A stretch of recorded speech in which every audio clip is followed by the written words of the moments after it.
Hey, what's up guys, TheCampingRusher here. Epic Fortnite has made a couple massive mistakes, blunders lately, and we're going to get into it. There was also a massive mini update last night, a non-downtime update that was bigger than expected. It started with this. The old SMG has been unvaulted up to the legendary rarity. I haven't had a chance to test between this and the Twin Mag. I haven't noticed a big difference just because but it's also been so long since I've used the old SMG. What do you prefer? Let me know in the comments section. They've made more adjustments to storm circles. This is our second adjustment in the last, I don't know, week, few days. 8 and 9 will now begin to move 5 seconds earlier in a match, and once again, like 6 and 7, travel a further distance. Number 12 will now take 20 seconds longer to close. So again, you're going to notice more changes. The most noticeable will be those late game circles are now traveling further, and there will be less camping because of that. The game time augment has been disabled. That's the one that granted a pizza party and some chug splash. It was a really good perk. It is now gone. And then chug splashes have also been nerfed a little bit, and they've been made slightly rarer. 10% lower chance to find is the change there. Also, Epic has started playtest 25.0. That is our brand new season. And of course, 24.3, the Star Wars update, is now on staging servers. So, I mean, we already knew this, but it will be released next week. And we'll talk more about it as we get closer. We've been talking about it, right? The 2 skins, the Force abilities. And I'm hoping we get a little bit figured out by this weekend. I'm so excited for next week's update. Make sure you subscribe, turn your noties on. I will keep you updated on everything as soon as it drops. It's going to be a big week. Also, some indication of where this live event's going to go, how it's going to go, and then new season leaks should start to come out. They've already started to come out, right? We've talked about it in the last few videos. Now, we're going to talk about some big mistakes. We've actually got a little sponsorship today, so here it comes. Today's video is sponsored by Soba. Soba is an online multiplayer, open-world gaming platform where the players and the community are creating all the games that you can play. You do not need to know how to code to build these games. That's the big thing that sticks out with Soba. So in the background, you're watching me. This is all me playing, and I'll tell you, I have absolutely no coding experience. And being able to create a game without having to code, I think, is the biggest selling feature to me, as I just never thought that would be possible. Soba is currently available on iOS and Android. It's linked down below, of course. And you're going to watch me build a game. So you start off, you can either go with a fresh template, completely blank, or there's a couple pre-built templates to help get you started, right? Platformer, open world. I did a simple quest, right? Get to the end, start to finish. That's the goal of mine. And you've got a bunch of assets preloaded. You can attach effects, events to objects, players. You can go from making the most simple game to the most complicated game. So once I finished and uploaded my simple game, I wanted to see what other players could do. I'm sure they were a lot better than me, and I found a cool one. So that's the gameplay you're also watching in the background. So I encourage you, it's a multiplayer game. You can bring on your friends and just play, but I encourage you to build a game. Upload it. Let me know in the comment section the name of your game, and from there I'll go try it out and see if I can complete it. So come try it out. iOS, Android, links in the description, and start building your first game on the Soba app. Let's talk about the first mistake, the first L for Fortnite, and that is Klix being banned from Fortnite for 2 weeks following teaming in a $100 cash cup. So if you don't know, Klix is like the driving force of Fortnite competitive these days. He gets the most viewers on Twitch competitive wise.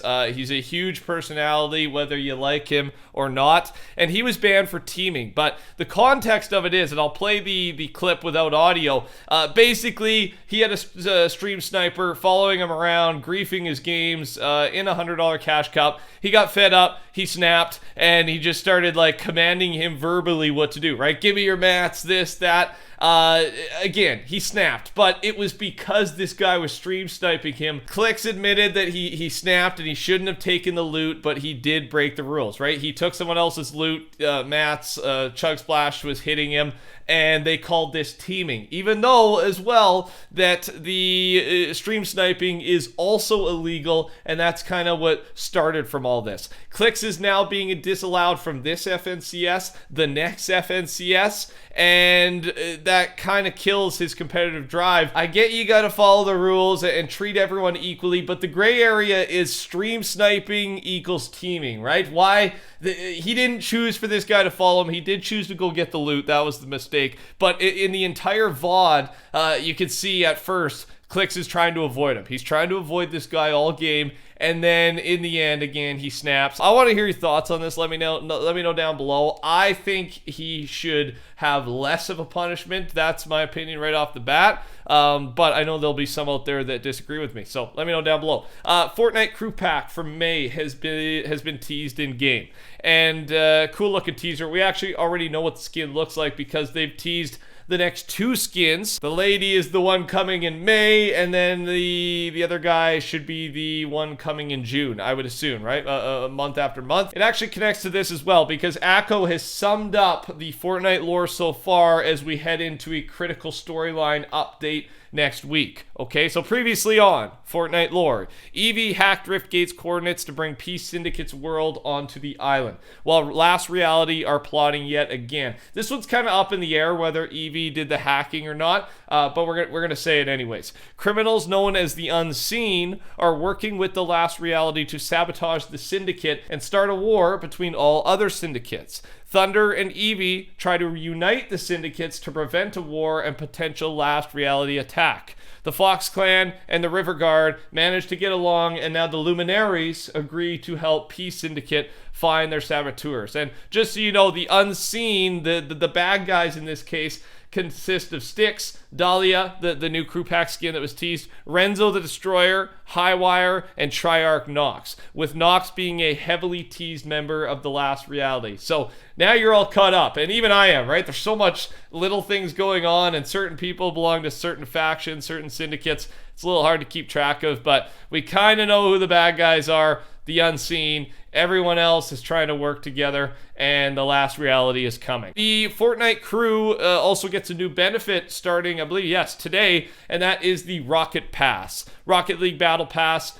Get the current Rocket League season's Rocket Pass Premium as well as future seasons while you're still subscribed. If you've already bought a Rocket League Battle Pass before subscribing to the Fortnite crew, you will get a one-time 1,000 credits return to your Rocket League account. Okay, the other L Epic Fortnite took, and this one, I mean, kind of more expected because of the pass so far, but we've got an update on the battle for Fortnite Mobile. Epic Games versus Apple. Epic has lost its most recent appeal against Apple in the US 9th Circuit of Appeals. The court has upheld the original decision, which is that Apple is not a monopolist under either federal or state antitrust laws. The court's decision means that Apple can continue to enforce its existing App Store policies, including the 30% commission on in-app purchases, right? This is the big thing, taking 30% right off the top of every purchase on the App Store. Despite this, Apple must also allow developers